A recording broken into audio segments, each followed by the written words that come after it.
Mr. Srinivas Dempo, Nikhil, Mr. Sudhir Jalan, thank you for those kind words. Rekha Sethi.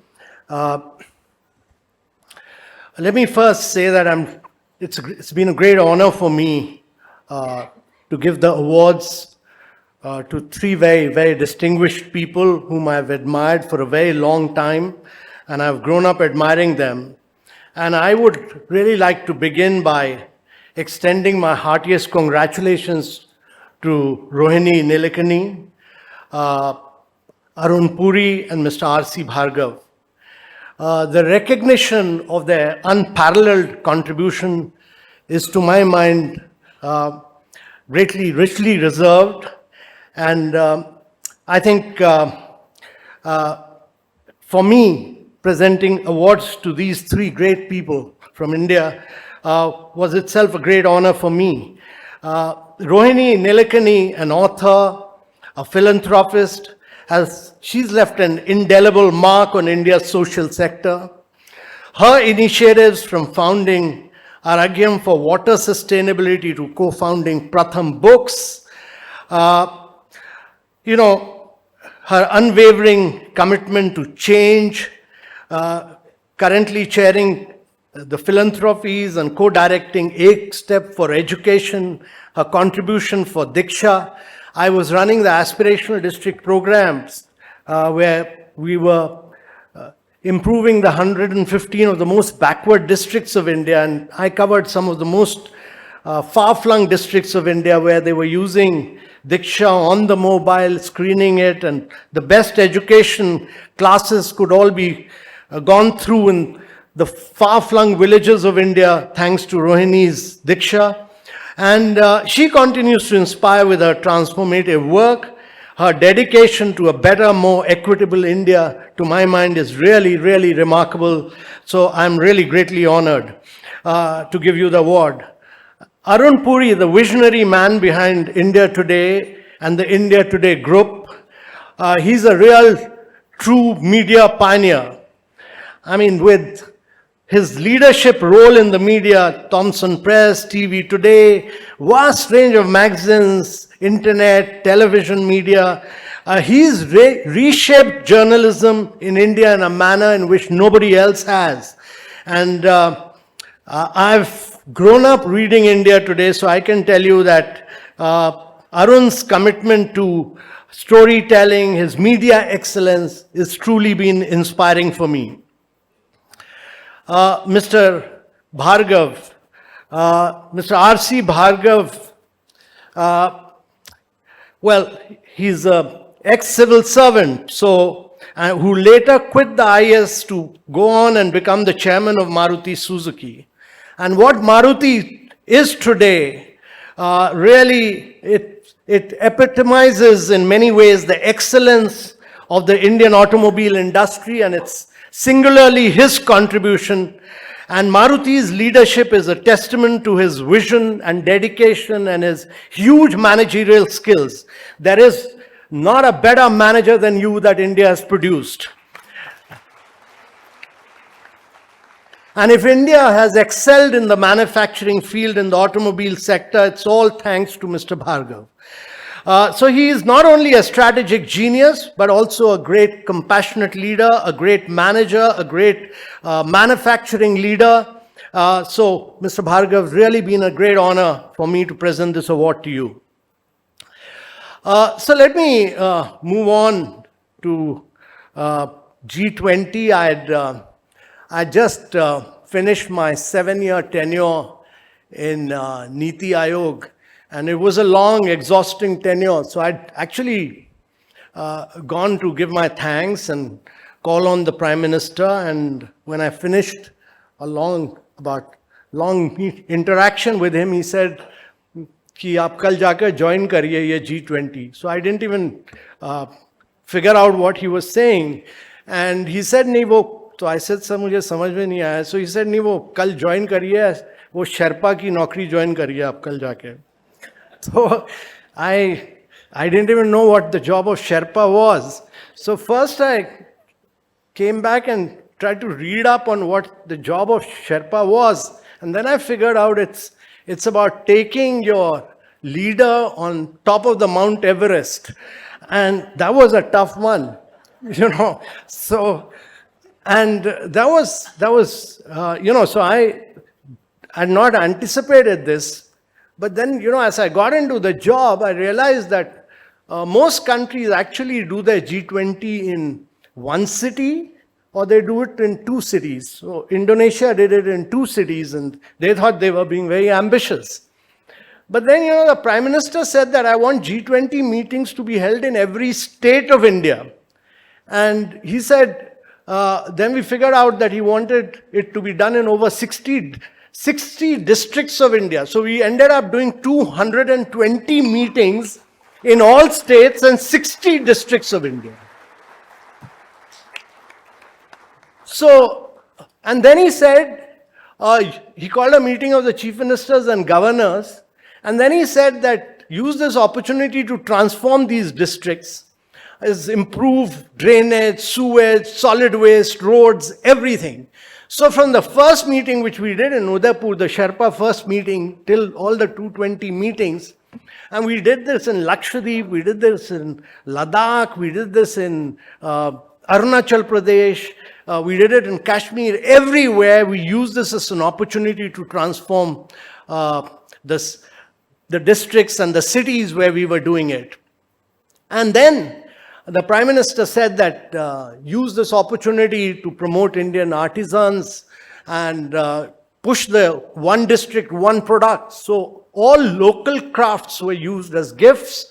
And that is the way we went around really promoting Indian traditional craftsmen in India. We also used this opportunity to promote millets. That was Prime Minister's vision, that this is an opportunity. This was also the year of the UN Year of the Millets. So every meal had millets in it. And we used this real opportunity. All the top chefs of India use millets, really. And that was a great opportunity to push for a crop for millets, which had great amount of iron, protein, and were less water consuming. But what I had not anticipated was that actually this would be very challenging in terms of negotiations. It was really tough because the Prime Minister also, the second directive he gave us was that this has to be very inclusive, this has to be very decisive, this has to be very ambitious and also action-oriented. And then he said that I don't want a divided G20, I want a consensus-based G20. And therefore the first thing that he did was to have a meeting of the Global South. So 125 leaders from the Global South participated in a virtual meeting.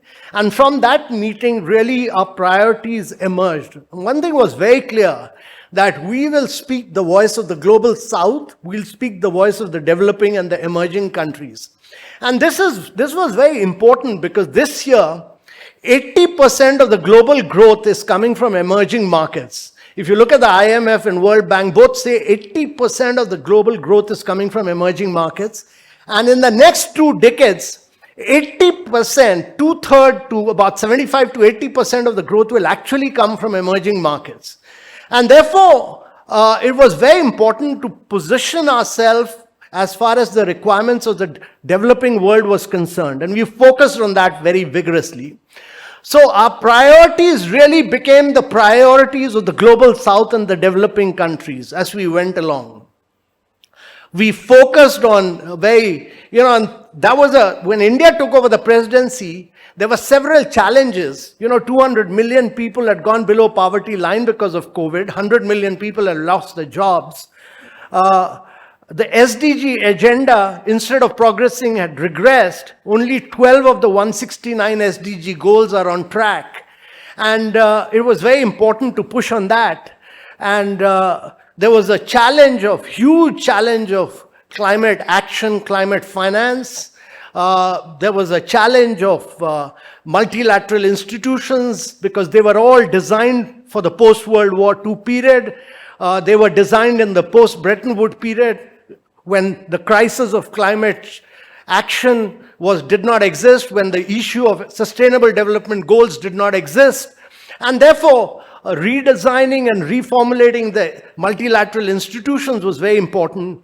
And then we looked at technological, how do you advance many of these emerging countries? How do you use technology to leapfrog? So technological development and what India has done in DPI, in the digital public infrastructure, became very important.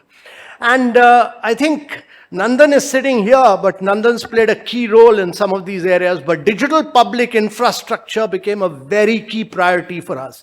Nobody had realized at that point of time that, if you look around the world, 4 billion people, we all do digital transactions, we all have identity, we all have bank accounts which are linked to our Aadhaar number and our mobile number. We do about 11x more digital fast payments in the world than America and Europe do. We do 4x more than China. But 4 billion people in the world do not have digital identity. 3 billion people do not even have a bank account. 133 countries do not have a fast payment. So it became a very big priority to evangelize this and then tell the world that this is the model to follow. It's not the big tech model of what USA has done, where transformation has taken place because of Amazon, Microsoft, or Google, or Apple, or in China because of Tencent and Alibaba, but a completely new model which is open source, open API, which is interoperable, is the model to be followed for the world. And then we had this big challenge of what the Prime Minister had said is to push for women-led development. And that became a very key priority. So what we've achieved in G20 is to achieve consensus on many of these issues, on driving very sustained, bold, inclusive growth. We've pushed the agenda through an action plan on sustainable development goals. We've pushed for a green development pact amongst leaders to drive green growth for the future, which has many, many actions. We've pushed for the digital public infrastructure's definition, the framework of it, which has been now accepted for the first time. There was a vacuum. The architecture for that has been accepted. We've managed to convince the world that women-led development, women empowerment, and gender equality is the way forward. All this we've managed to do. We've also managed to create a more inclusive world with what the Prime Minister's vision was to get Africa as one of the members. And this was important because if you look at Africa today, 6 of the fastest 12 growing countries in the world today are from Africa. And it was 55 countries come on board of G20 if you make African Union a member, and that's what India has been able to do. So it's a path-breaking initiative. So what India has ended up doing is that actually we've had this particular G20, if you look at Indonesian presidency, they had 50 outcomes. If you look at Italy, they had 33 outcomes. But India has pushed the envelope and has 112 outcomes. 112 outcomes. But the most important thing is that what has never happened before is that we've come out with all outcomes and on all our paragraphs as 100% consensus. There's not a single para which has a bracket or a reservation. And that has really demonstrated India's great ability to take developing countries, emerging markets, the developed G7 countries, Russia, China, all on board. Everyone on board, and bring consensus to the table. India has demonstrated its great ability to drive multilateralism. India has demonstrated its great ability to even bring consensus to an issue like Russia-Ukraine paras, where United Nations and United Nations Security Council had failed. But we've been able to bring consensus on that in our document. I mean, this couple of paras on the Russia-Ukraine crisis Actually, it took us about close to 16 drafts. It took us about 250 hours of negotiation. It took us 9 days of non-stop negotiation, non-stop. We locked up all these different negotiators 60 kilometers away so that media could not get a whiff of what we were doing. We ensured that in the room there was no telephone, but we managed it. At the end of it all, we managed it because India has achieved we just pushed the limits and took it to a level of brinkmanship where India could achieve success. We could do this for two reasons.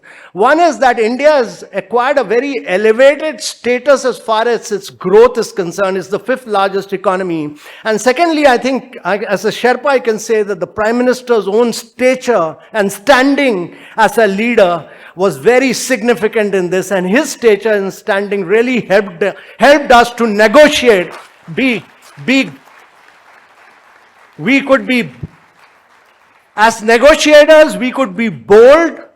A Sherpa is as good as his leader, and therefore I could be bold, I could be gutsy, I could be courageous, and I took it to brinkmanship only because I had the full backing of my leader, and I had a bold, gutsy leader who could lead, and therefore we achieved success. So I think it's been a real honor for me to be the Prime Minister's G20 Sherpa. It's a unique experience which I've had in driving this consensus, and I really think it's been a great pleasure working for the country and achieving consensus and bringing glory to this country. Thank you very much, ladies and